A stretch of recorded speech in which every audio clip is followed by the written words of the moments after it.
집 있으면 괜찮을 줄 알았습니다. 연금 나오면 버틸 줄 알았어요. 주변 친구들 보면요. 전세 사는 사람도 있고 70 넘어서 대출 이자 내는 사람도 있거든요. 저는 그런 거 없었어요. 집도 내 집이고 연금도 나오고 나는 괜찮겠다. 70살까지는 진짜 그렇게 믿었습니다. 근데요. 70 넘으니까 갑자기 이상해졌습니다. 분명 통장에 돈은 있는데 매달 쓸 돈은 없더라고요. 아내 눈을 못 마주치겠는 날도 있었어요. 저는 올해 72살 이수영이라고 합니다. 아내랑 둘이 살고 있어요. 지금은요. 매달 비상금을 모으고 있습니다. 가끔 여행도 가요. 3년 전이랑 완전히 달라졌어요. 뭐가 문제였는지, 어떻게 바꿨는지 끝까지 들어보시면 아실 겁니다. 저는 65살에 퇴직했습니다. 40년 가까이 일했어요. 작은 공장에서 시작해서 나중엔 관리직까지 했습니다. 젊을 때는 진짜 안 쉬고 일했어요. 주말도 없이 나간 적 많았거든요. 그래서 퇴직할 때는 솔직히 후련했습니다. 이제 좀 쉬어도 되겠다 싶었어요. 퇴직할 때 재산을 한번 따져봤어요. 아파트 3억, 저축 4천만 원, 국민연금 월 60만 원. 종이에 적어놓고 아내랑 같이 봤습니다. 우리 이 정도면 중간은 가겠다. 그때 그렇게 생각했어요. 아내도 고개 끄덕이더라고요. 그래. 우리 그래도 괜찮은 편이야. 주변 친구들 보면 저보다 못한 사람도 많았거든요. 동창 중에 진수라는 친구가 있어요. 그 친구는 아직도 전세예요. 만날 때마다 같은 얘기합니다. 집값 오를 때 샀어야 했는데 그때 왜 안 샀을까? 맨날 후회하더라고요. 저는 속으로 생각했어요. 나는 그래도 일찍 집 샀지.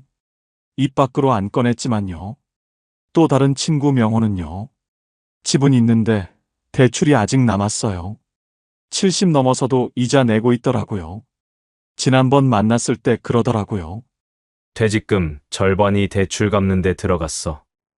매달 이자만 40만 원이야. 한숨을 쉬더라고요.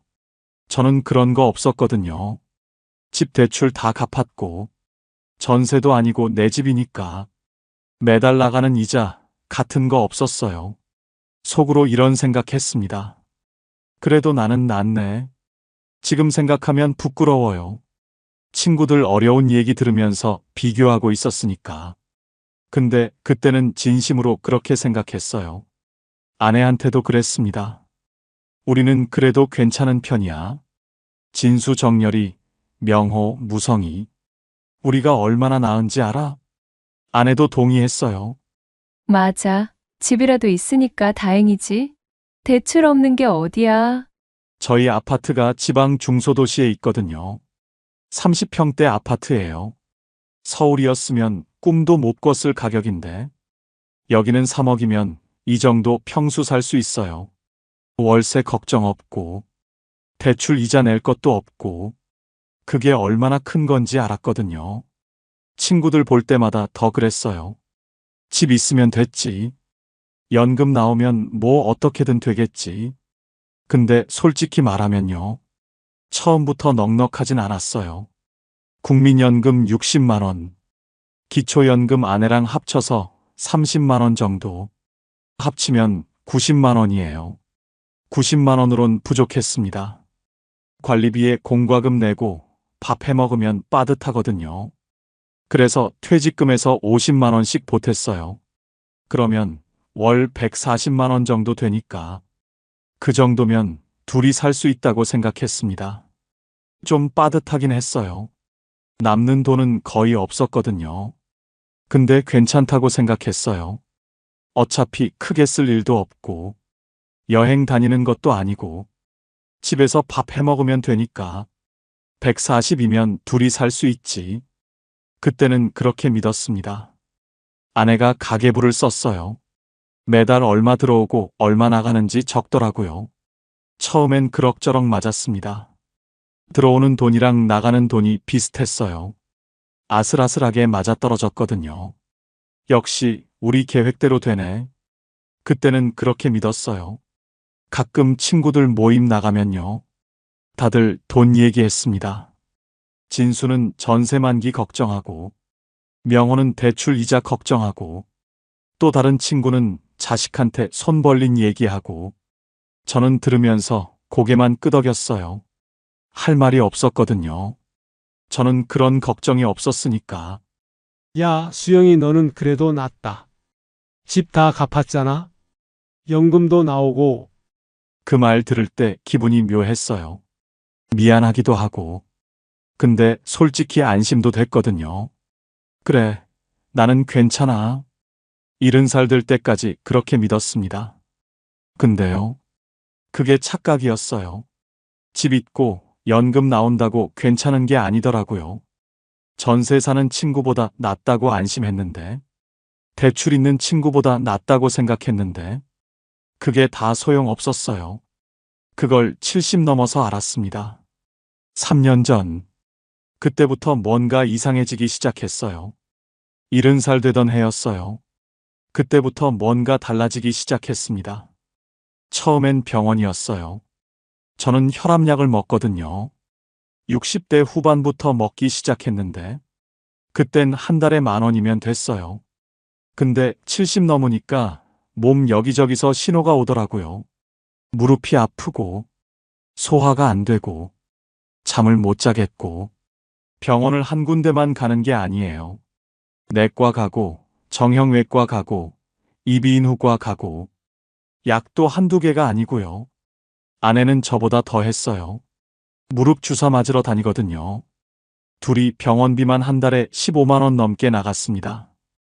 예전엔 5만 원도 안 들었는데 갑자기 3배가 된 거예요. 경조사도 문제였어요. 60대 때는 결혼식이 많았거든요. 조카 결혼, 친구 자식 결혼. 그래도 축하하는 마음으로 갔어요. 70 넘으니까 장례식이 늘더라고요. 친구 부모님 돌아가시고, 선배 돌아가시고, 동네 어르신 돌아가시고, 한 달에 한두 번은 꼭 있었어요. 어떤 달은 3번도 있었습니다. 부의금이 5만 원이에요. 3번이면 15만 원이 나가는 거예요. 안 갈 수도 없잖아요. 아내가 그러더라고요. 이번 달도 경조사비가 많이 나갔네. 한숨을 쉬더라고요. 저도 할 말이 없었습니다. 줄일 수가 없으니까요. 명절도 부담이었어요. 자식들이 온다고 하면 반갑죠. 근데 반가운 것도 잠깐이에요. 장 봐야 하고, 손주들 용돈 줘야 하고, 추석 한 번에 30만 원은 나갔어요. 설날도 마찬가지고요. 예전엔 그 정도 쓸 여유가 있었거든요. 근데 지금은 그 30만 원이 너무 크게 느껴졌습니다. 아내한테 말 못했어요. 명절이 부담된다. 이런 말 어떻게 합니까? 자식들 오는 게 부담이라니. 그래서 그냥 속으로 삼켰습니다. 근데 통장은 거짓말을 안 하더라고요. 가계부를 보니까 답이 나왔어요. 월 140만 원 들어오는데 고정비가 50만 원이에요. 관리비, 공과금, 통신비, 보험료. 이것만 50만 원입니다. 남은 90만 원으로 먹고 살아야 해요. 식비 40만 원, 병원비 15만 원, 경조사 10만 원, 교통비 3만 원, 생필품 10만 원. 다 합치면 78만 원이에요. 90만 원에서 78만 원 쓰면 12만 원 남죠. 근데 이게 계산대로 안 되더라고요. 경조사 2번 겹치면, 명절 끼면, 갑자기 병원 가면, 그 달은 바로 적자예요. 퇴직금에서 50만 원씩 보태고 있었잖아요. 근데 어느 순간부터 그게 70만 원이 됐어요. 어떤 달은 80만 원도 보탰습니다. 처음엔 4천만 원 있었거든요. 3년 지나니까 2천만 원 아래로 떨어졌어요. 아내가 가계부 보면서 그러더라고요. 여보, 이러다 비상금 다 없어지겠어. 저도 알았어요. 근데 뭘 어떻게 해야 할지 모르겠더라고요. 더 벌 수도 없고, 덜 쓸 수도 없고, 병원을 안 갈 수도 없잖아요. 그때 아내가 한마디 했어요. 우리 왜 이래? 그 말이 제일 무서웠습니다. 화난 게 아니에요. 짜증난 것도 아니고요. 그냥 진짜 모르겠다는 거예요. 집도 있고 연금도 나오는데 왜 매달 이렇게 쪼들리는 거야? 저도 대답을 못했어요. 나도 모르겠으니까. 분명히 들어오는 돈은 있거든요. 근데 쓸 돈이 없어요. 매달 부족해요. 통장 잔고는 있는데, 그건 비상금이라 못 건드리겠고, 건드리면 진짜 끝이니까. 그 느낌 아세요? 돈이 없는 게 아닌데, 돈이 없는 기분. 숨이 막히는 것 같았어요. 친구들한테 말 못했습니다. 나 요즘 힘들어. 이런 말 어떻게 해요? 전세 사는 진수한테? 대출 있는 명호한테? 나는 집도 있고 연금도 나오는데 창피했어요. 그래서 혼자 끙끙 앓았습니다. 밤에 잠이 안 오더라고요. 천장 보면서 계산기 두드렸어요. 이렇게 하면 되나? 저렇게 하면 되나? 답이 안 나왔습니다. 그때 처음 생각했어요. 뭔가 근본적으로 잘못된 거 아닌가. 그러던 어느 날이었어요. TV에서 노후 관련 프로그램을 하더라고요. 평소 같으면 채널 돌렸을 거예요. 근데 그날은 왠지 보게 됐습니다. 제 상황이랑 비슷한 얘기가 나왔거든요. 전문가가 이런 말을 하더라고요. 노후가 무너지는 건 돈이 없어서가 아닙니다. 매달 들어오는 돈이 없어서예요. 그 말이 귀에 꽂혔어요. 자산이 많아도 현금이 안 돌면 힘듭니다. 집이 10억이어도 매달 쓸 돈이 없으면 가난한 거예요. 아내한테 그랬어요. 저거 우리 얘기 아냐? 아내도 TV를 보더니 한숨을 쉬더라고요. 맞아. 우리가 딱 저거야. 그날 밤에 다시 계산을 해봤어요. 우리 자산이 얼마지? 아파트 3억. 비상금 2천만 원. 합치면 3억 2천이에요. 적은 돈 아니잖아요. 근데 왜 매달 쪼들릴까? 답은 간단했어요. 그 돈이 안 도니까요. 아파트는 살고 있으니까 못 팔아요. 팔면 우리가 갈 데가 없잖아요. 월세 살 수도 없고, 자식 집에 얹혀 살 수도 없고, 비상금 2천만 원은 건드리면 안 돼요. 그거 다 쓰면 진짜 끝이니까. 병원비 크게 나오면 어떡해요? 그러니까 3억 2천이 있어도요. 실제로 쓸 수 있는 돈은 0원인 거예요. 그제야 깨달았습니다. 문제는 돈이 없는 게 아니었어요. 돈이 안 도는 거였어요. 자산은 있는데 현금이 없는 상태. 집은 있는데 쓸 돈이 없는 상태. 통장엔 숫자가 있는데 손 뗄 수 없는 상태. 이게 진짜 문제였던 거예요. 전세 사는 진수는요. 매달 들어오는 돈이 150만 원이에요. 연금이 좀 더 많거든요. 전세라서 관리비도 싸고, 대출 있는 명호도요. 이자 40만 원 내고 나면 120만 원 남아요. 근데 걔는 아직 일을 하거든요. 거기서 50만 원 더 벌어요. 나는요. 집은 있는데 매달 쓸 돈이 부족해요. 140만 원 들어오는데 150만 원 이상 나가요. 집 있다고 안심했는데, 연금 나온다고 괜찮다고 생각했는데, 그게 아니었어요. 중요한 건 총 자산이 아니었습니다. 매달 들어오는 돈이었어요. 아내한테 그랬어요. 우리 문제가 뭔지 알겠어? 아내가 물었어요. 뭔데? 돈이 없는 게 아니야. 돈이 안 도는 거야. 아내가 한참 생각하더니 그러더라고요. 그래서 어떻게 하게? 저도 몰랐어요. 문제는 알겠는데 해결책은 모르겠더라고요.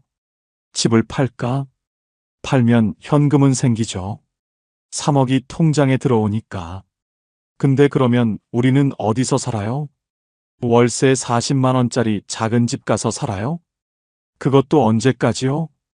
3억 들고 월세 살면요. 한 달에 생활비 포함 150만 원씩 쓴다 치면 1년에 1,800만 원이에요. 3억이면 16년 정도 버티는 거예요. 근데 중간에 병원비 크게 나오면, 물가 오르면 16년도 못 버텨요. 그리고 86살 넘으면 어떡해요? 돈 다 떨어지면 그때는 진짜 끝이에요. 집 파는 건 답이 아니었습니다. 그럼 비상금을 쓸까? 2천만 원 있으니까. 한 달에 50만 원씩 보태면 40개월이에요. 3년 조금 넘게 버틸 수 있어요. 근데 그러면 비상금이 0원이 되잖아요. 진짜 급할 때 쓸 돈이 없어지는 거예요. 아내가 큰 병 나면, 내가 쓰러지면, 그때 돈이 없으면 어떡해요? 비상금 쓰는 것도 답이 아니었어요. 머리가 복잡했습니다. 자산은 있는데 현금이 없다. 집은 못 팔고, 비상금은 못 쓰고, 연금은 부족하고, 이러지도 저러지도 못하는 상황. 막다른 골목에 몰린 기분이었어요. 그날 밤에 또 잠을 못 잤습니다. 천장 보면서 생각했어요. 방법이 없나? 진짜 방법이 없는 건가? 아내는 옆에서 자고 있었어요. 깨우고 싶지 않았습니다. 나도 불안한데 아내까지 불안하게 하고 싶지 않았거든요. 그렇게 며칠을 끙끙거렸어요. 근데요, 방법이 있었습니다. 제가 몰랐던 거예요. 며칠을 고민하다가 주민센터에 갔어요. 솔직히 창피했습니다. 70 넘은 사람이 가서 돈이 부족해요 하는 게 자존심 상하더라고요. 근데 혼자 끙끙거려봤자 답이 안 나오잖아요. 그래서 용기 내서 갔습니다. 복지 담당자한테 솔직하게 말했어요. 연금 받고 있는데 매달 부족합니다. 뭔가 방법이 없을까요? 담당자가 젊은 분이었어요. 30대 초반쯤 돼 보이더라고요. 제 얘기를 듣더니 이것저것 물어봤어요. 집이 있냐?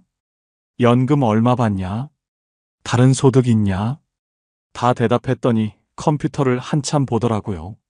그러더니 이런 말을 하는 거예요. 어르신, 주택연금이라고 아세요?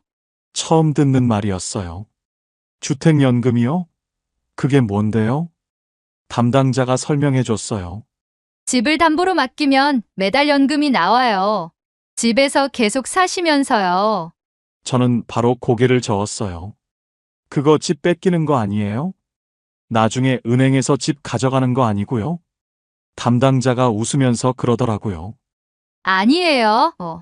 돌아가실 때까지 계속 사시는 거예요. 집 팔고 나가는 거 아니에요. 그래도 믿기지 않았어요. 세상에 그렇게 좋은 게 어딨어요. 뭔가 함정이 있을 것 같았거든요. 집에 와서 아내한테 얘기했어요. 주택연금이라는 게 있대. 집 담보로 맡기면 매달 돈 나온대. 아내도 고개를 갸웃거리더라고요. 그게 진짜야? 사기 아냐? 저도 같은 생각이었어요. 그래서 인터넷으로 찾아봤습니다. 한국주택금융공사라는 데서 하는 거더라고요. 국가에서 보증하는 거예요. 사기가 아니었어요. 더 찾아보니까 이런 내용이 나왔어요. 부부 중 한 명이 55세 이상이면 신청할 수 있대요. 집값 12억 이하면 되고요. 우리 집은 3억이니까 해당되더라고요. 그러면 매달 얼마가 나오느냐? 70세 기준으로 3억짜리 집이면요. 한 달에 89만 원 정도 나온대요. 89만 원이요. 눈을 의심했습니다. 우리가 지금 연금으로 받는 게 90만 원이거든요. 그거랑 거의 비슷한 돈이 매달 더 들어온다고요? 아내한테 보여줬어요. 이거 봐. 89만 원이래. 아내도 놀라더라고요. 진짜? 매달? 매달. 근데 걱정이 됐어요. 이거 나중에 집값보다 더 많이 받으면 어떡해? 우리가 오래 살면 은행이 손해잖아. 그러면 나중에 더 내라고 하는 거 아냐? 그게 제일 무서웠거든요. 받을 만큼 받고 나서 더 내라고 하면. 그때는 어떡해요? 다시 찾아봤어요. 그랬더니 이런 내용이 있더라고요. 연금 수령액이 집값을 초과해도 추가 청구 없음. 이게 무슨 말이냐면요. 우리가 오래 살아서 집값보다 더 많이 받아도 그 차액을 갚으라고 안 한대요. 반대로 집값이 남으면요. 그건 자식한테 상속된대요. 아내가 그러더라고요. 세상에 이런 게 있었어? 왜 우리는 몰랐을까? 저도 같은 생각이었어요. 진작 알았으면 좋았을 텐데. 몰라서 3년을 끙끙거렸던 거예요. 담당자가 하나 더 알려줬어요. 노인 일자리 사업인데 하루 3시간씩 경로당 봉사, 청소 등 공익 활동을 하는 거라고요. 한 달이면 30만 원 정도 된다고 했어요. 30만 원이요. 크진 않지만 적은 돈도 아니잖아요. 그날 계산을 해봤어요. 지금 연금 90만 원, 주택연금 신청하면 89만 원, 노인 일자리 하면 30만 원, 합치면 209만 원이에요. 140만 원 받던 사람이 209만 원 받을 수 있다고요? 거의 70만 원이 더 생기는 거예요. 매달요. 그날 처음으로 희망이 보였어요. 막혀있던 게 뚫리는 느낌이었습니다. 근데요, 바로 신청할 수 있는 게 아니었어요. 아내가 그러더라고요. 잠깐. 이거 집 담보로 하는 거잖아. 나중에 애들한테 물려줄 집인데. 거기서 막혔습니다. 자식 문제. 이게 생각보다 복잡했어요. 주택연금 신청하려면요. 자식한테 먼저 말해야 할 것 같았어요. 법적으로는 안 그래도 된대요. 부부가 결정하면 되는 거래요. 근데 마음이 그렇지 않잖아요. 이 집은 나중에 애들한테 물려줄 집인데 그걸 담보로 잡는다? 말 안 하고 하면 나중에 문제될 것 같았어요. 아버지 왜 그랬어요? 이럴까 봐요. 아내도 같은 생각이었어요. 애들한테 얘기는 해야지. 나중에 알면 서운해할 거야. 그래서 아들한테 먼저 전화했습니다. 아들이 서울에 살거든요. 맞벌이의 애둘이에요. 바쁜 거 알아요. 전화했더니 반갑게 받더라고요. 아버지 웬일이세요? 할 얘기가 있어서 이번 주말에 내려올 수 있냐? 좀 뜸을 들였나 봐요. 아들이 걱정하더라고요. 무슨 일이에요? 아프세요? 아니, 아픈 건 아니고 그냥 얼굴 보고 얘기하고 싶어서. 그 주말에 아들이 내려왔어요. 며느리랑 손주들은 안 오고 혼자 왔더라고요. 밥 먹고 나서 얘기를 꺼냈어요. 아버지가 요즘 돈이 좀 부족하다. 연금으로는 빠듯해. 아들이 놀라더라고요. 그러셨어요? 왜 말씀 안 하셨어요? 말해서 뭐 하겠냐? 너희도 바쁜데. 아들이 한숨을 쉬더라고요. 아버지, 저희가 보태드릴게요. 저는 고개를 저었어요. 그러려고 부른 거 아니야. 다른 얘기하려고 그래. 주택연금 얘기를 꺼냈어요. 이 집 담보로 맡기면 매달 돈이 나온대. 한 달에 89만 원 정도. 그러면 좀 숨통이 트일 것 같다. 아들이 가만히 듣더라고요. 표정이 복잡해 보였어요. 한참 있다가 물었어요. 그러면 이 집은요? 우리가 살아있는 동안은 계속 살 수 있어. 근데 나중에 우리 없으면. 아들이 끄덕이더라고요. 집이 은행으로 가는 거죠? 그런 셈이지. 솔직히 아들이 반대할 줄 알았어요. 아버지, 그러지 마세요. 이럴 줄 알았거든요. 근데요. 아들이 그러더라고요. 아버지, 하세요. 저도 아내도 놀랐어요. 뭐? 하시라고요. 주택연금. 아들이 계속 말했어요. 저는 솔직히 이 집 상속받을 생각 없었어요. 서울에 제 집 있잖아요. 아버지 어머니가 편하게 사시는 게 중요하죠. 집 물려받는 것보다 그게 더 중요해요. 그 말 듣는데 코끝이 찡했어요. 이 녀석이 이렇게 컸구나. 근데요. 여기서 끝이 아니었어요. 아들이 물었어요. 근데 누나는요? 얘기하셨어요? 딸한테는 아직 말 안 했거든요. 아직. 아들이 그러더라고요. 누나한테도 얘기해야죠. 나중에 알면 서운해할 수도 있어요. 맞는 말이었어요. 딸한테도 말해야 했습니다. 딸은 같은 동네에 살아요. 차로 10분 거리예요. 그 주에 딸이 집에 왔어요. 아내가 미리 전화해서 오라고 했거든요. 딸한테도 똑같이 얘기했어요. 주택연금 할 거라고. 집 담보로 맡기면 매달 89만 원 나온다고. 딸 반응은 좀 달랐어요. 아버지, 진짜 힘드셨어요? 왜 저한테 말 안 하셨어요? 눈물이 그렁그렁 하더라고요. 딸은 좀 감정적이거든요. 말하면 뭐 하냐? 너도 살기 바쁜데? 딸이 그러더라고요. 저도 오빠랑 같은 생각이에요. 집보다 아버지, 어머니가 중요하죠. 편하게 사세요. 그날 딸이 가고 나서요. 아내가 그러더라고요. 애들이 컸네. 우리가 걱정한 게 부끄럽다. 저도 같은 생각이었어요. 자식들이 반대할까봐 겁났거든요. 근데 아니었어요. 오히려 우리보다 더 담담하게 받아들이더라고요. 그제야 마음이 놓였어요. 이제 진짜 신청해도 되겠다. 근데요. 주택연금만으론 부족했어요. 89만 원 더 들어오면 좋죠. 기존 연금 90만 원에 89만 원 더하면 179만 원이에요. 생활비 150만 원 쓰면 29만 원 남아요. 예전보다는 훨씬 낫죠. 근데 저는 욕심이 생겼어요. 비상금도 모으고 싶었거든요. 그러려면 수입이 더 있어야 했어요. 주민센터에서 들었던 그 얘기, 노인 일자리요. 그걸 해보기로 했습니다. 노인 일자리 신청하러 주민센터에 다시 갔어요. 담당자가 설명해 줬어요. 공익활동형이라고. 하루 3시간, 한 달에 30시간 정도. 활동비가 월 29만 원 나온대요. 29만 원. 하루 3시간이면 할만하겠다 싶었어요. 근데 바로 안 된대요. 대기자가 있어서 2, 3개월 기다려야 할 수도 있다고. 신청서 내고 집에 왔습니다. 기다리는 수밖에 없었어요. 근데요. 생각보다 빨리 연락이 왔어요. 3주쯤 지났을 때였어요. 자리 났다고 전화가 왔거든요. 바로 대답했어요. 하겠다고.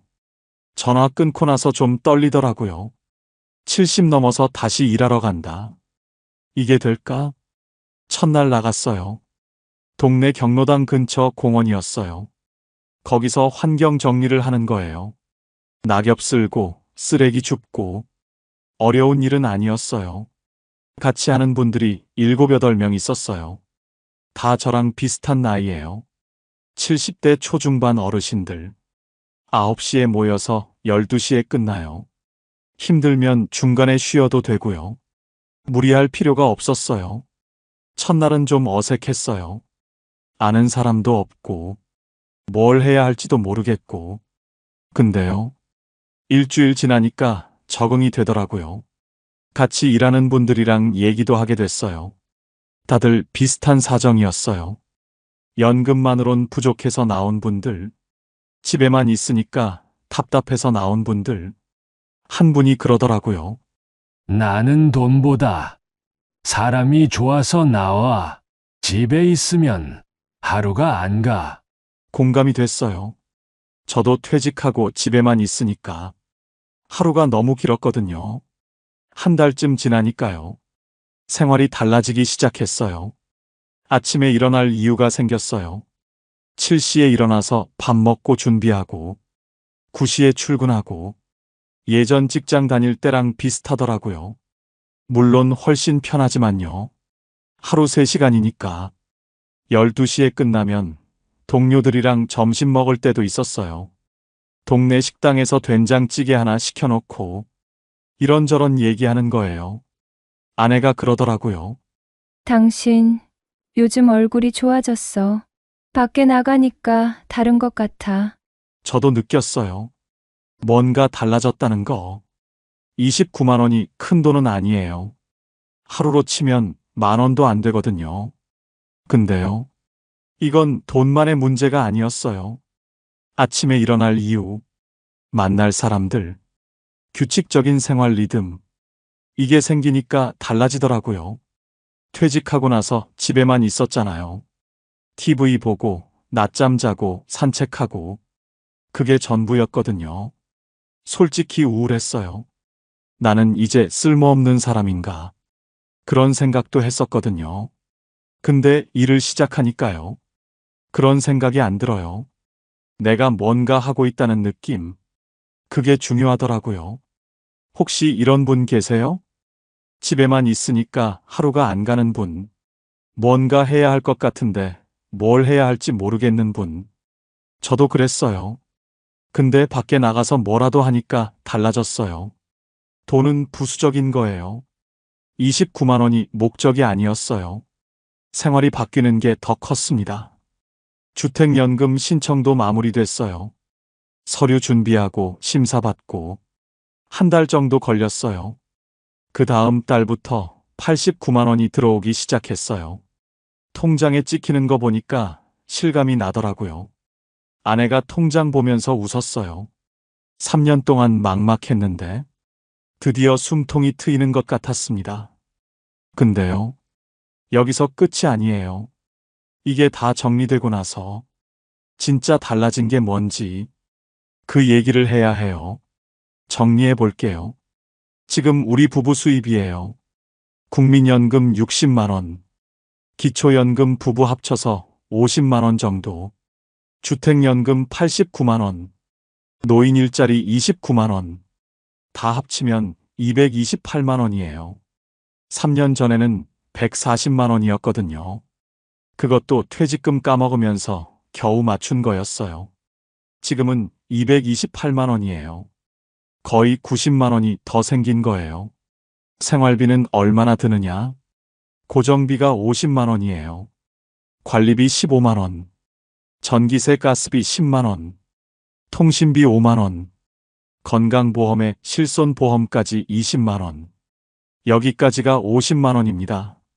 손도 안 댔는데 50만 원이 나가는 거예요. 변동비는 한 달에 70만 원 정도 들어요. 식비 40만 원, 병원비 10만 원, 경조사 10만 원, 생필품 7만 원, 교통비 3만 원, 다 합치면 120만 원이에요. 228만 원 들어오고 120만 원 나가면요. 108만 원이 남아요. 근데 이게 매달 딱 맞아 떨어지는 건 아니에요. 경조사 많은 달은 더 나가고 병원비 큰 달도 있거든요. 그래서 넉넉하게 잡아서 150만 원 쓴다고 치면요. 한 달에 78만 원 정도 남는 거예요. 3년 전에는 매달 마이너스였거든요. 퇴직금에서 50만 원, 70만 원씩 빠져나갔잖아요. 지금은 반대예요. 매달 돈이 쌓여요. 이게 얼마나 큰 차이인지 아세요? 3년 전에는요. 병원 갈 때마다 계산기 두드렸어요. 이거 해야 하나 말아야 하나. 약 이거 꼭 먹어야 하나. 지금은 안 그래요. 아프면 그냥 병원 가요. 필요한 약이 있으면 사요. 3년 전에는요. 손주 생일에 용돈 5만 원 주는 것도 고민했어요. 이번 달 빠듯한데 어떡하지? 지금은 안 그래요. 손주 오면 용돈 주고, 맛있는 것도 사주고, 눈치 안 봐요. 자식한테 손 안 벌려요. 이게 제일 커요. 3년 전에 아들이 그랬거든요. 아버지, 저희가 보태드릴게요. 저는 고개를 저었어요. 그때도 지금도요. 자식한테 손 벌리기 싫었어요. 걔들도 살기 바쁜데 내가 왜 짐이 돼요? 근데 3년 전에는 불안했어요. 이러다 진짜 손 벌려야 하는 거 아닌가? 퇴직금 다 떨어지면 어떡하지? 지금은 그런 걱정 안 해요. 내 돈으로 내가 살아요. 당당하게요. 아내 표정이 달라졌어요. 3년 전에는 한숨을 많이 쉬었거든요. 가계부 볼 때마다, 통장 볼 때마다, 요즘은 한숨 안 쉬어요. 오히려 웃을 때가 많아졌어요. 얼마 전에 아내가 그러더라고요. 우리 이번 달은 좀 남겠다. 그 말이 얼마나 좋은지 몰라요. 예전엔 이번 달도 빠듯한 애였거든요. 부자 됐냐고요? 아니요. 전혀요. 228만 원이 큰 돈은 아니에요. 여행 자주 다니고 그런 거 못해요. 비싼 거 사고 그런 것도 못하고요. 근데요. 불안하지 않아요. 그게 제일 중요해요. 3년 전에는 매일 불안했거든요. 이러다 어떡하지? 돈 다 떨어지면 어떡하지? 자식한테 손 벌려야 하나? 그 생각에 잠을 못 잤어요. 밤마다 천장 보면서 끙끙거렸거든요. 지금은 그런 거 없어요. 잠 잘 와요. 마음이 편해요. 혹시 지금 이런 분 계세요? 돈은 있는데 쓸 돈이 없는 분. 집은 있는데 매달 쪼들리는 분. 저도 그랬어요. 3년 전에 딱 그 상태였어요. 근데 방법이 있었어요. 저는 몰라서 3년을 끙끙거렸던 거예요. 지금은 달라졌어요. 매달 돈이 들어오고, 매달 조금씩 남아요. 그리고 또 한 가지. 여기서 끝이 아니에요. 저는 지금 비상금을 다시 모으고 있어요. 3년 전에 다 까먹을 뻔했던 그 비상금요. 얼마나 모았는지. 이게 왜 중요한지. 이 부분 꼭 들으셔야 해요. 지금 저는 비상금을 모으고 있어요. 3년 전에 거의 바닥났거든요. 4천만 원 있던 게 2천만 원 아래로 떨어졌었어요. 그 속도로 가면 3년 안에 영원될 뻔했어요. 지금은 달라요. 매달 조금씩 쌓이고 있어요. 한 달에 70에서 80만 원 정도 남거든요. 거기서 50만 원씩 비상금으로 넣고 있어요. 나머지는 여유자금으로 두고요. 1년이면 600만 원이에요. 2년이면 1200만 원이고요. 이 속도면 5년 안에 3천만 원 모을 수 있어요. 원래 퇴직금 4천만 원엔 못 미치지만 그래도 비상금이 다시 쌓이고 있다는 게 중요해요. 비상금이 왜 중요하냐면요. 70 넘으면 언제 무슨 일이 생길지 몰라요. 아내가 갑자기 아플 수도 있고, 내가 쓰러질 수도 있고, 집에 뭐가 고장 날 수도 있고, 그때 쓸 돈이 있어야 해요. 없으면 자식한테 손 벌려야 하거든요. 저는 그게 싫어요. 그래서 비상금을 모으는 거예요. 3년 전에 그게 없어서 얼마나 불안했는지 몰라요. 퇴직금 줄어드는 거 보면서 이러다 어떡하지? 매일 그 생각이었거든요. 지금은 반대로 늘어나는 거 보잖아요. 그게 얼마나 마음이 편한지 몰라요. 가끔 여행도 가요. 1박 2일 정도. 가까운 데로요. 온천 가거나 바다 보러 가거나. 비싼 데 가는 거 아니에요. 숙소도 저렴한 데 잡고, 밥도 그냥 동네 식당에서 먹고. 그래도 좋아요. 아내랑 둘이 나가서 바람 쐬는 거. 그게 행복이더라고요. 3년 전에는 상상도 못했어요. 여행은 무슨, 그 돈 아껴야지. 그 생각밖에 없었거든요. 지금은 가끔 가요. 2달에 한 번 정도. 그 정도 여유는 생겼어요. 손주한테 용돈도 줘요. 생일 때 10만 원 주고, 명절 때 5만 원 주고, 가끔 과자 사주고. 큰 돈은 아니에요. 근데 눈치 안 보고 주는 게 중요해요. 3년 전에는 5만 원도 고민했거든요. 이번 달 빠듯한데? 그 생각하면서 줬어요. 지금은 안 그래요. 손주 오면 반갑게 용돈 주고, 맛있는 거 사주고. 그게 되니까 기분이 달라요. 친구들 만날 때도 달라졌어요. 예전에는 모임 자체가 부담이었거든요. 밥값 내야 하니까. 한 번 나가면 2, 3만 원은 드니까. 그래서 안 나간 적도 많았어요. 핑계 대고, 바쁘다고 하고. 지금은 나가요. 한 달에 2, 3번 정도. 친구들 만나서 밥 먹고 차 마시고. 그게 얼마나 좋은지 몰라요. 사람 만나는 게요. 퇴직하고 제일 외로웠던 게 그거거든요. 만날 사람이 없다는 거. 갈 데가 없다는 거. 지금은 일자리에서 만나는 분들도 있고, 친구들 모임도 나가고, 사람이 많아졌어요. 저는 부자가 아니에요. 월 228만 원 버는 사람이에요. 150만 원 쓰고 70에서 80만 원 남기는 사람이에요. 근데요, 자식한테 손 안 벌려요. 병원 갈 때 계산기 안 두드려요. 손주한테 용돈 줄 때 눈치 안 봐요. 가끔 여행도 가요. 친구들도 만나요. 그리고 비상금이 다시 쌓이고 있어요. 매달요. 이게 부자는 아니어도 괜찮은 노후 아니에요? 제가 드리고 싶은 말씀은요. 노후가 무너지는 이유, 돈이 없어서가 아니에요. 집이 있어도, 연금이 나와도, 매달 쓸 돈이 없으면 무너져요. 중요한 건 총 자산이 아니에요. 매달 들어오는 돈이에요. 저는 그걸 70 넘어서 깨달았어요. 3년을 끙끙거리고 나서요. 여러분은 저보다 빨리 준비하세요. 미리 알면 미리 대비할 수 있으니까요. 오늘 영상 도움이 되셨을까요? 구독하시면 다음 이야기도 받아보실 수 있어요. 노후 준비, 연금, 생활비. 현실적인 이야기 계속 들려드릴게요. 봄날 이야기였습니다. 감사합니다. 70대 강남 부자들, 무엇이 달랐을까요? 나이가 들수록 돈은 멀어지고 시간은 더 빨리 흐르는 것 같죠?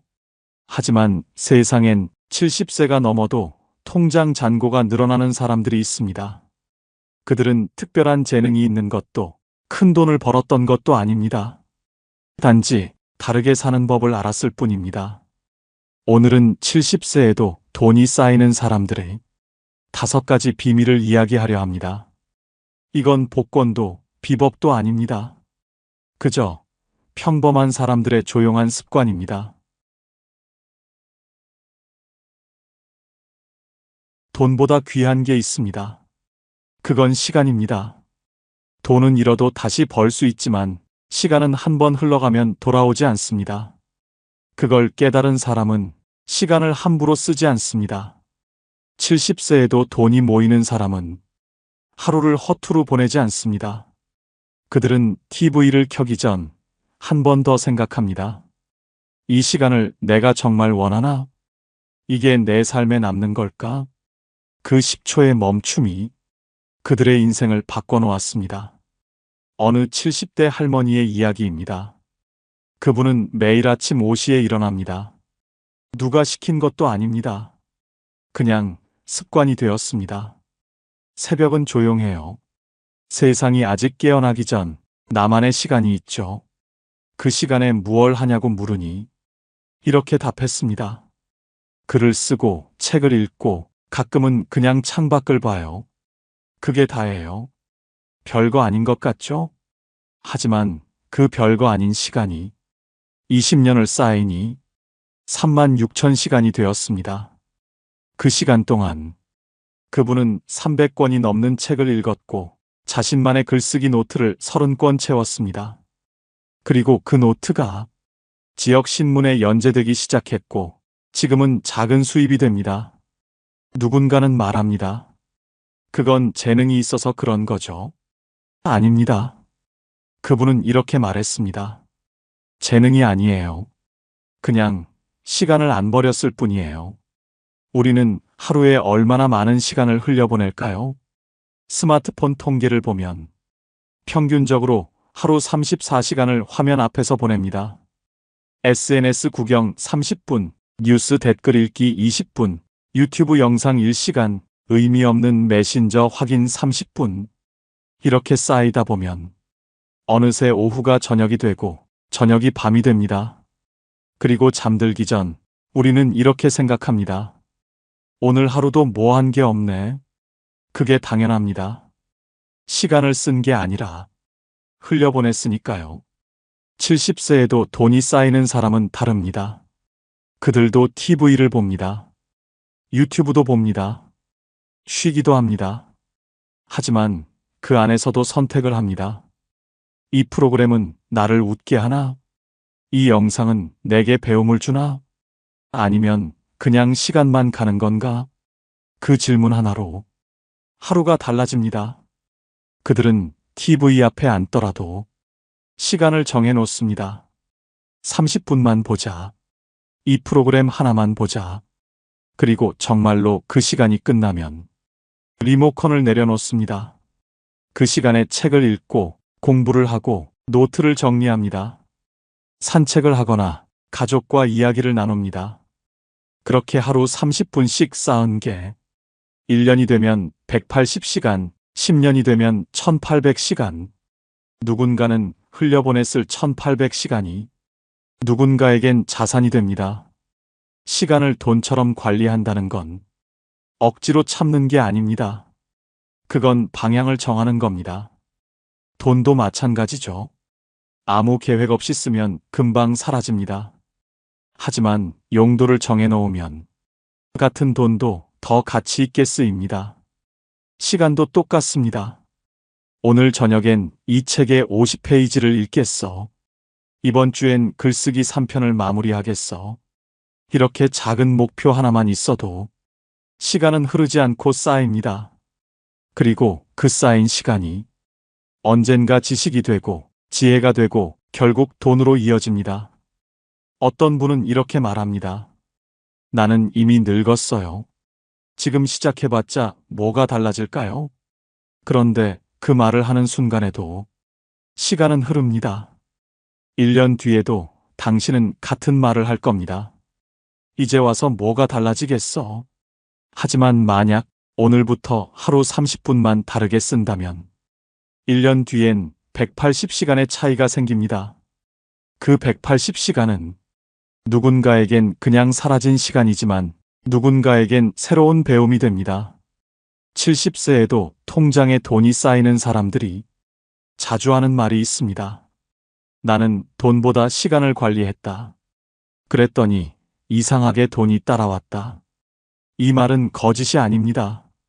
시간을 모은 사람은 결국 지식을 갖게 되고 지혜를 갖게 되고 그 지혜는 다시 돈으로 이어집니다. 그들은 시간을 투자로 봅니다. 아침 30분을 공부에 투자하면 그게 나중에 수입이 됩니다. 저녁 1시간을 정리에 투자하면 그게 나중에 여유가 됩니다. 반대로 시간을 그냥 흘려보내면 아무것도 남지 않습니다. TV, 유튜브, 스마트폰을 멀리하라는 말이 아닙니다. 단지 그 안에서도 선택을 하라는 겁니다. 무의미한 1시간 대신 의미 있는 30분을 만드는 사람. 그가 결국 부자가 됩니다. 시간 관리도 재테크입니다. 그리고 그건 지금 이 순간부터 시작할 수 있습니다.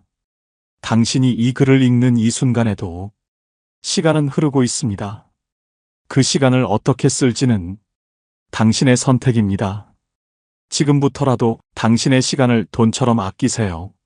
하루는 길지 않지만 그 하루가 쌓이면 인생이 됩니다. 시간은 가난한 사람에게나 부자에게나 똑같이 24시간입니다. 차이는 단 하나, 그 시간을 어떻게 쓰느냐입니다.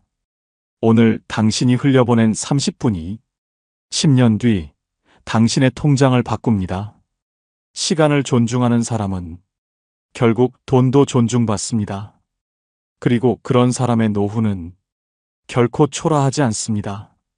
시간을 아끼는 사람이 결국 인생을 얻는다. 이 한 문장을 기억하세요. 당신의 70세는 오늘 이 시간에서 시작됩니다.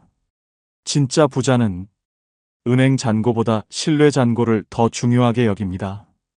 돈은 결국 사람에게서 오기 때문이죠. 70세에도 통장에 돈이 쌓이는 사람들은 인맥을 쌓지 않습니다. 대신 신뢰를 쌓습니다. 그들은 이익보다 관계를 먼저 생각합니다. 한 번의 거래보다 평생의 인연을 택합니다. 한 70대 사업가의 이야기입니다. 그분은 작은 철물점을 운영했습니다. 40년을 한자리에서요. 누군가 물었습니다. 요즘 대형마트도 많은데 어떻게 장사가 되십니까? 그분은 웃으며 답했습니다. 손님이 아니라 이웃이 오니까요. 무슨 뜻일까요? 그분은 물건만 파는 게 아니었습니다. 손님의 이름을 기억했고 집 사정을 알았고 필요한 걸 먼저 챙겨줬습니다. 아, 김 선생님 댁 수도꼭지 교체하신다고 했죠? 이거 하나 더 가져가세요. 예비용으로. 박 사장님, 요즘 허리 안 좋으시다며? 이 공구는 가벼워서 편하실 거예요. 작은 관심 하나하나가 사람의 마음을 움직였습니다. 그래서 그 동네 사람들은 조금 비싸더라도 그 철물점에 갔습니다. 왜냐면 거기엔 믿음이 있었으니까요. 그분은 이렇게 말했습니다. 나는 물건을 파는 게 아니라 신뢰를 팔았어요. 그 신뢰가 쌓이고 쌓여서 40년 동안 장사가 이어졌고 지금도 매달 안정적인 수입이 들어옵니다. 사람이 곧 연금이다. 이 말은 농담이 아닙니다. 우리는 착각합니다. 인맥이 많으면 성공한다고요. 하지만 70세에도 돈이 쌓이는 사람은 명함을 모으지 않습니다. 100명의 아는 사람보다 10명의 믿는 사람을 택합니다. 그들은 사람을 만날 때 이 사람이 내게 뭘 줄까가 아니라 내가 이 사람에게 뭘 줄까를 먼저 생각합니다. 그 작은 차이가 관계의 질을 바꿉니다. 이웃에게 따뜻하게 인사하고 지인에게 약속을 지키고 감사 인사를 먼저 건넵니다. 저번에 도와주셔서 정말 감사했어요. 덕분에 일이 잘 풀렸습니다. 이런 말 한마디가 사람의 마음에 오래 남습니다. 언뜻 사소해 보이지만 이런 행동 하나하나가 신뢰 자산을 쌓는 일입니다. 반대로 자기 이익만 챙기는 사람도 있습니다. 필요할 때만 연락하고 도움받으면 잊어버리고 약속은 가볍게 여깁니다. 나중에 한번 밥 먹자. 이 말만 100번 하고 정작 실천은 한 번도 안 합니다. 그런 사람은 사람이 떠나갑니다. 처음엔 몰라도 시간이 지나면 사람들이 알아챕니다.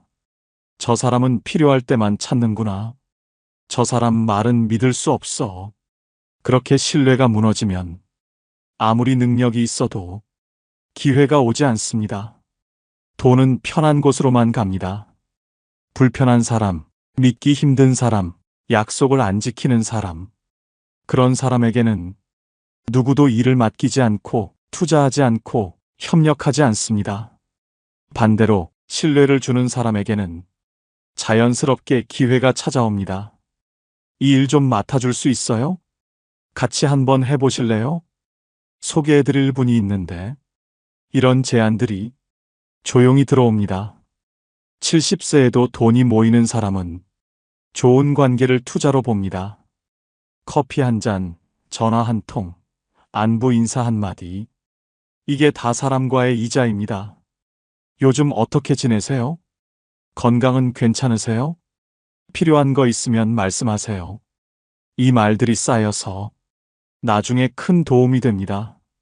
누군가 힘들 때 손 내밀어주는 사람, 그 사람이 결국 부자로 늙습니다.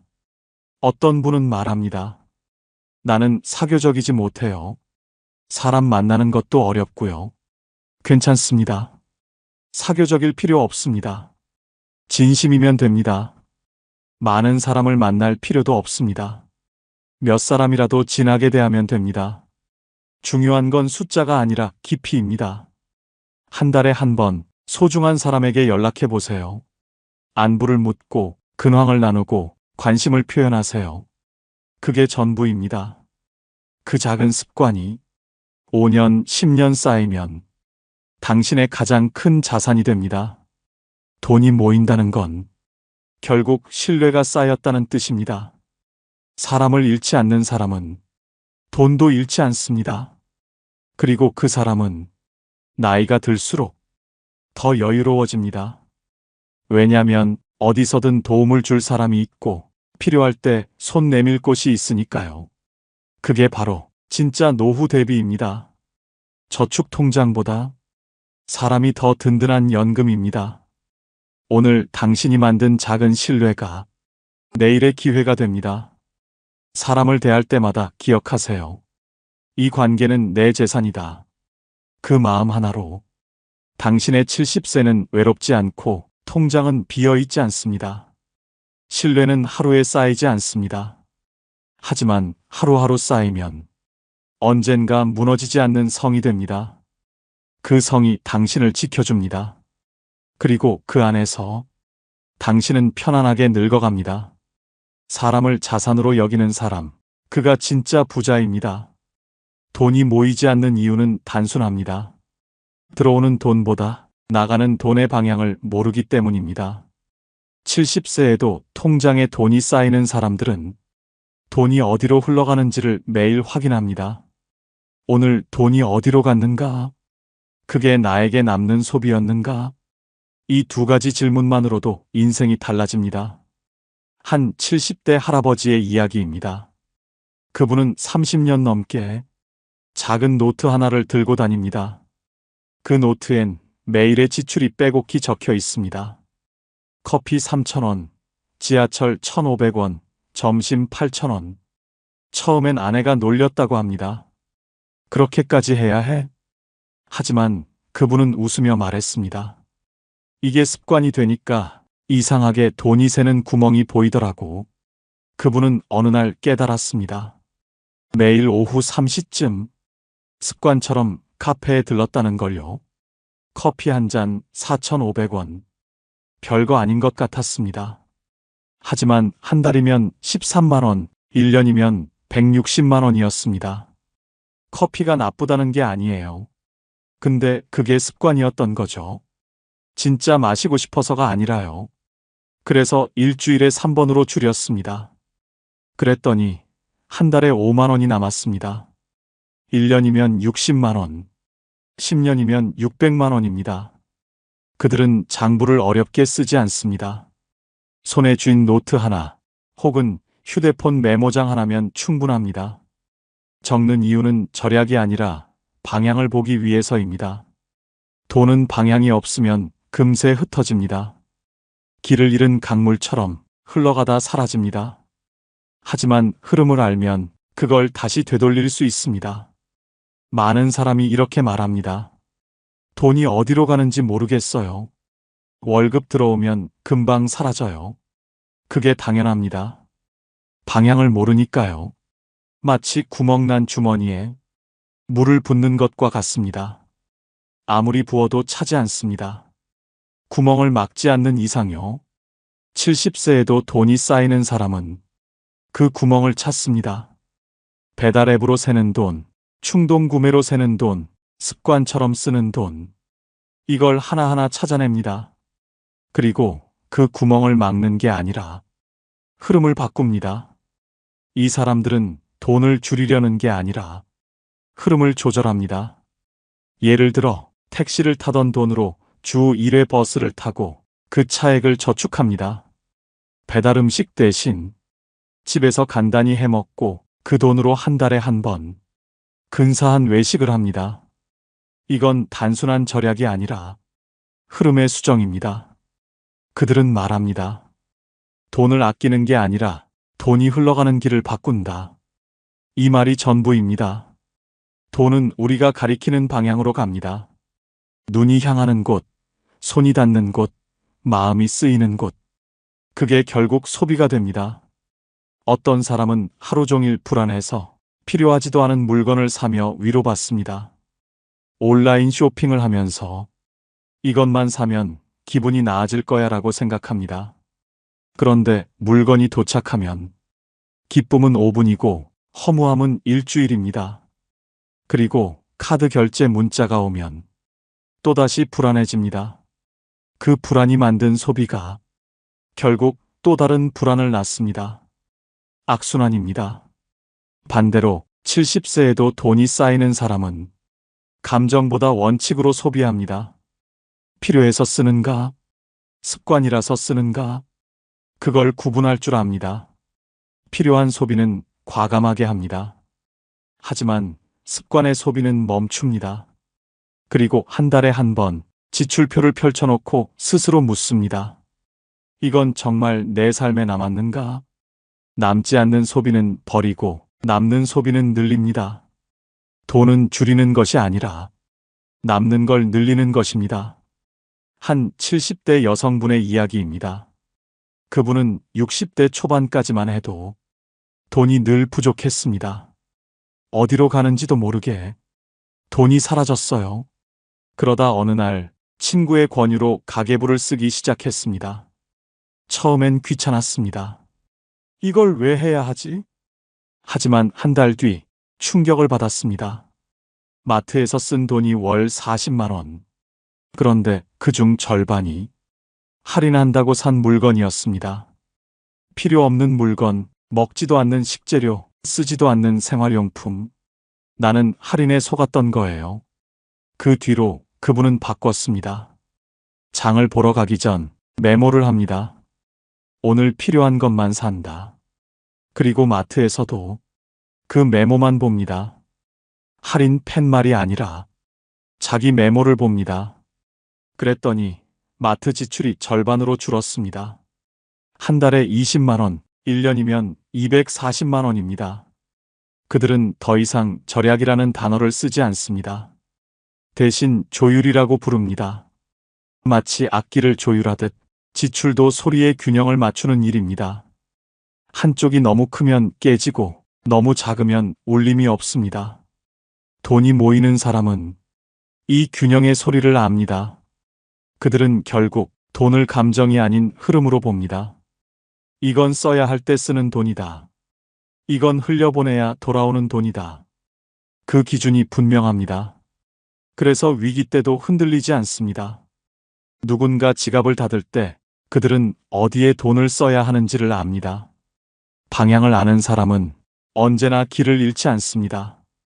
그리고 그 길의 끝엔 늘 여유가 있습니다. 돈이 모이는 사람과 새는 사람의 차이는 지식이 아닙니다. 방향입니다. 오늘부터 시작해 보세요. 작은 노트 하나, 휴대폰 메모장 하나면 충분합니다. 오늘 커피 4,000원, 점심 9,000원. 그렇게 적는 순간 당신은 돈의 흐름을 보게 됩니다. 그리고 그 흐름이 당신의 통장을 바꿉니다. 당신의 돈이 어디로 흘러가는지 오늘 단 한 번이라도 적어보세요. 그 순간부터 당신의 통장은 다른 길을 걷게 됩니다.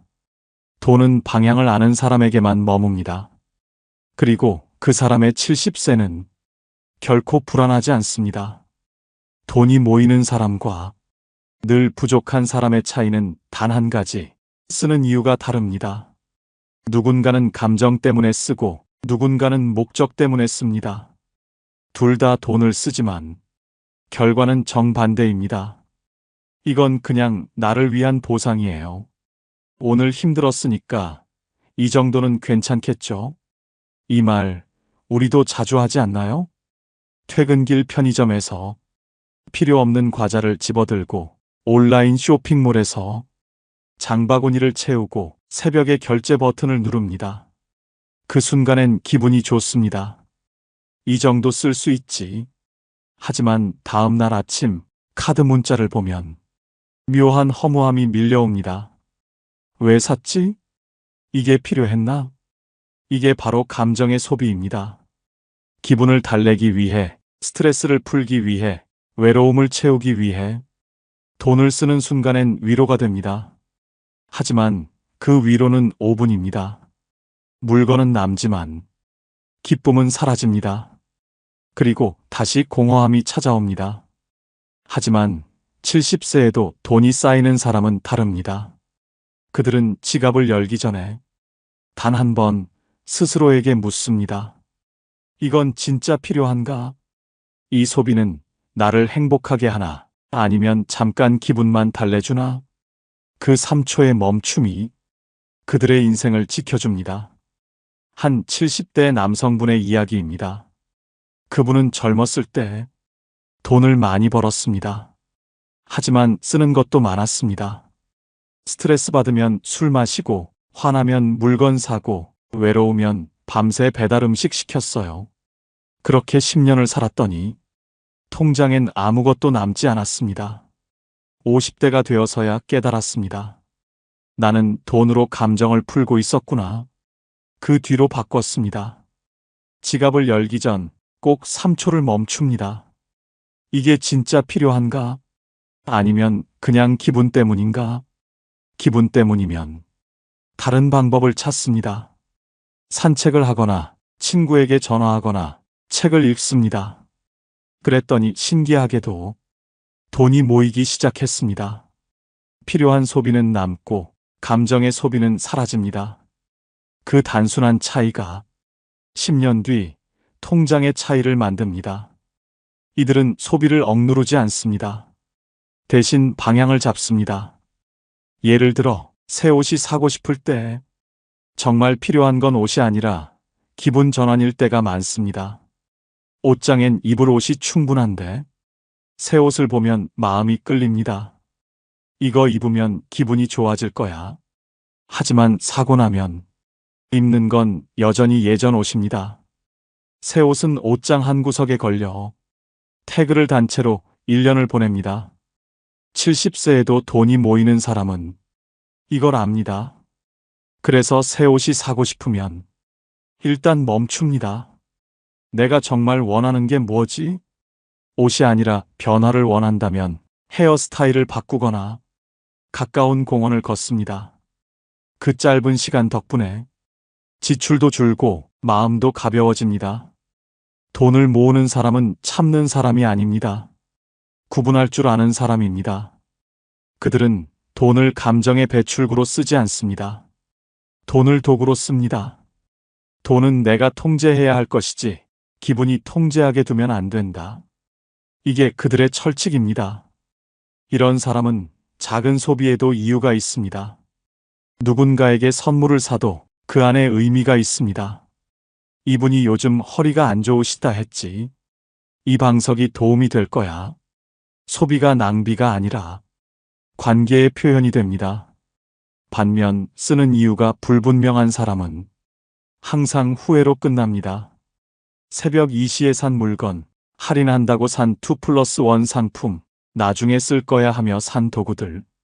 결제할 땐 합리적인 것 같았는데 받아보면 필요 없습니다.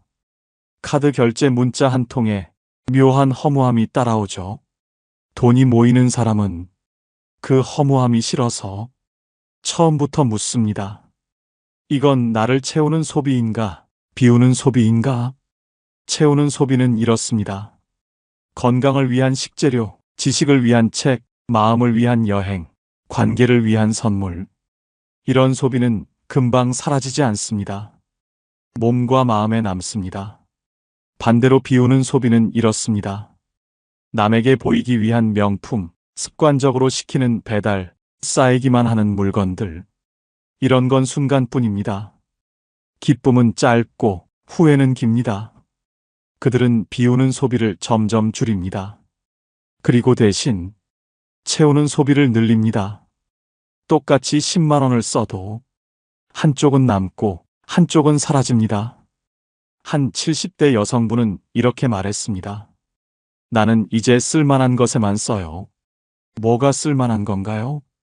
1년 뒤에도 후회 안 할 것들이요. 그 기준이 명확합니다. 건강검진 비용, 쓸만함. 가족과의 여행, 쓸만함. 좋은 책 한 권, 쓸만함. 하지만 충동적으로 산 옷, 후회함. 필요 없는 건강식품, 후회함. 보지도 않는 구독 서비스, 후회함. 그들은 이렇게 말합니다. 돈은 써야 할 때 쓰는 게 아니라 쓸만한 데 써야 한다.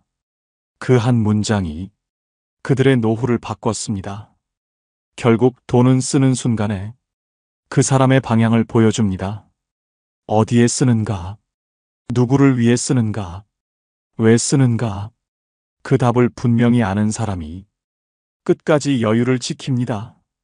돈은 흘러가는 에너지입니다. 방향이 선명할수록 그 에너지는 다시 돌아옵니다. 감정으로 쓴 돈은 허공으로 사라지지만 목적으로 쓴 돈은 다시 당신에게 돌아옵니다. 오늘 당신이 쓴 그 한 번의 소비가 당신의 내일을 바꿉니다. 지갑을 열기 전 단 한 번만 멈춰서 물어보세요. 나는 왜 이 돈을 쓰려 하는가?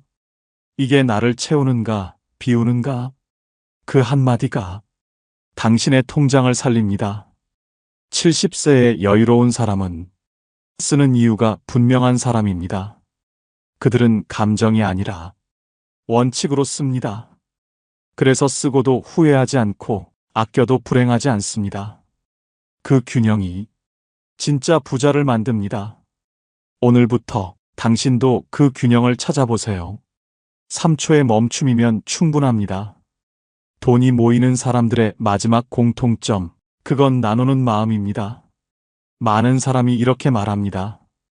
있는 사람이나 베푸는 거지. 하지만 아닙니다. 70세에도 통장에 돈이 쌓이는 사람은 많아서 주는 게 아니라 주기 때문에 다시 모입니다. 그들은 이렇게 말합니다. 돈은 쌓을 때보다 흐를 때 빛난다. 이 말이 참 깊죠. 돈은 돌지 않으면 썩습니다. 흐르는 강물처럼 흘러야 맑고 흘러야 생명이 깃듭니다. 한 70대 할머니의 이야기입니다. 그분은 평범한 식당을 운영했습니다. 큰 돈을 번 적은 없습니다. 하지만 매달 수입의 일부를 따로 떼어놓았습니다. 이건 나눔 돈이에요. 그 돈으로 무얼 하냐고 물으니 이렇게 답했습니다. 동네 독거노인분들께 반찬을 만들어 드려요. 한 달에 4분 정도요. 큰 돈은 아닙니다. 한 분당 2만 원 정도의 재료비. 하지만 그 작은 베풀미 20년을 이어졌습니다.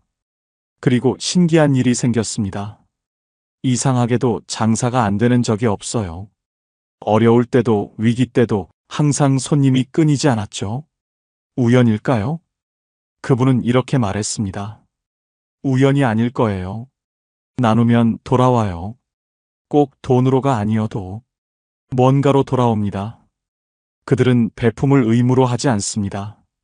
습관으로 합니다. 매달 정해진 금액의 일부를 누군가에게 나누거나 도움을 줍니다. 누구는 아이들 학비 일부를, 누구는 어려운 이웃에게 반찬 한 끼를. 작지만 꾸준합니다. 이건 단순한 선행이 아닙니다. 돈의 순환을 만드는 지혜입니다. 주는 사람은 자신이 가진 걸 보게 됩니다. 나도 누군가를 도울 만큼은 있구나. 그 깨달음이 감사함을 만듭니다. 받는 사람은 세상에 아직 따뜻함이 남아있음을 느낍니다. 누군가 나를 생각해 주는구나. 이 따뜻한 순환이 결국 그 사람의 삶으로 돌아옵니다. 이상하게도 도움을 주면 나도 도움이 생겨요. 이건 경험한 사람만 아는 법칙입니다. 베풀면 신비하게 돌아옵니다. 돈으로 돌아오기도 하고, 기회로 돌아오기도 하고, 때로는 마음의 평안으로 돌아옵니다. 그리고 그 평안이 다시 건강과 행복을 만듭니다. 돈이 모이는 사람은 돈을 끝이 아니라 수단으로 봅니다. 누군가의 기쁨을 만들고 누군가의 삶을 밝히는 도구. 그게 진짜 돈의 쓰임입니다. 베풀수록 더 모이는 이유는 단순합니다. 나눌 줄 아는 사람은 돈을 두려워하지 않습니다. 그들은 돈이 떠나도 불안하지 않습니다. 왜냐하면 그 돈이 돌아서 돌아온다는 걸 알기 때문입니다. 그래서 여유가 생깁니다. 그 여유가 또 새로운 기회를 부릅니다. 많은 사람이 이렇게 말합니다. 나도 여유가 생기면 베풀고 싶어요. 하지만 그 말은 거꾸로입니다. 베풀어야 여유가 생깁니다. 적은 돈이라도 나누는 습관을 가진 사람은 마음이 풍요로워집니다. 나는 줄 수 있는 사람이야. 그 생각이 자신감을 만들고 자신감이 기회를 만듭니다. 반대로 아무리 많아도 나누지 않는 사람은 늘 부족함을 느낍니다. 더 모아야 해. 아직은 안 돼. 그 불안이 결국 돈을 움켜쥐게 만들고 움켜쥔 돈은 흐르지 못해 빛을 잃습니다. 돈은 결국 마음의 온도를 따라갑니다. 차가운 마음에는 머물지 못하고 따뜻한 마음엔 오래 머뭅니다. 70세에도 돈이 쌓이는 사람은 따뜻한 사람입니다. 그 따뜻함이 결국 복이 됩니다. 어떤 분은 이렇게 말합니다. 나는 돈이 많지 않은데 어떻게 베풀어요? 베풀면 액수가 아닙니다. 1,000원짜리 하나라도 진심을 담아주면 그게 베풀입니다. 거창할 필요 없습니다. 엘리베이터에서 만난 이웃에게 따뜻한 인사 한마디, 어려운 친구에게 커피 한 잔 사주기, 힘든 사람에게 시간 내서 이야기 들어주기. 이것도 다 베풀입니다. 돈만 베푸는 게 아닙니다. 시간도, 관심도, 마음도 베풀 수 있습니다. 중요한 건 나누려는 마음입니다. 그 마음을 가진 사람은 이미 부자입니다. 주는 자가 받는다. 이 단순한 진리를 실천하는 사람, 그가 바로 진짜 부자입니다. 오늘부터 시작해 보세요. 작은 금액이라도 한 달에 한 번 누군가를 위해 써보세요. 어려운 이웃에게, 의미 있는 단체에, 도움이 필요한 사람에게. 그 순간 당신의 돈은 더 이상 숫자가 아니라 따뜻함이 됩니다. 그리고 그 따뜻함이 언젠가 당신에게 돌아옵니다. 70세의 여유로운 사람은 나눌 줄 아는 사람입니다. 그들의 통장엔 돈이 있고 그들의 마음엔 평안이 있습니다. 그게 진짜 부자입니다. 돈을 쌓기만 하는 사람은 늙어서 외롭지만 돈을 나누는 사람은 늙어서도 따뜻합니다. 당신은 어떤 70세를 맞이하고 싶나요? 오늘 작은 베풀 하나가 당신의 미래를 바꿉니다. 주는 자가 받습니다. 그리고 받은 자는 다시 줍니다. 그 순환 속에서 진짜 풍요가 시작됩니다. 이제 우리는 5가지 비밀을 알게 되었습니다. 시간을 돈처럼 쓰고, 사람을 자산으로 대하고, 돈의 방향을 알고, 쓰는 이유를 분명히 하며, 마지막으로 나눌 줄 아는 사람. 이 5가지를 지키는 사람은 70세에도 통장에 돈이 쌓입니다. 돈은 단순한 숫자가 아닙니다. 그 사람의 삶의 태도이자 세상을 대하는 자세입니다. 나이 때문이 아닙니다. 늦었다는 말은 없습니다. 지금부터라도 습관을 바꾸면, 생각을 바꾸면 당신의 통장은 다시 채워집니다. 오늘부터 하루 10분 시간을 아끼고 사람을 소중히 대하고 돈의 흐름을 살피세요. 그게 당신의 인생을 지키는 가장 현실적인 복지입니다. 70세의 여유는 오늘 하루의 선택에서 시작됩니다. 당신의 작은 변화가 10년 뒤 큰 차이를 만듭니다. 이 영상이 마음에 닿았다면 좋아요, 구독으로 함께 해주세요. 여러분의 삶이 여유롭고 따뜻하길 바랍니다.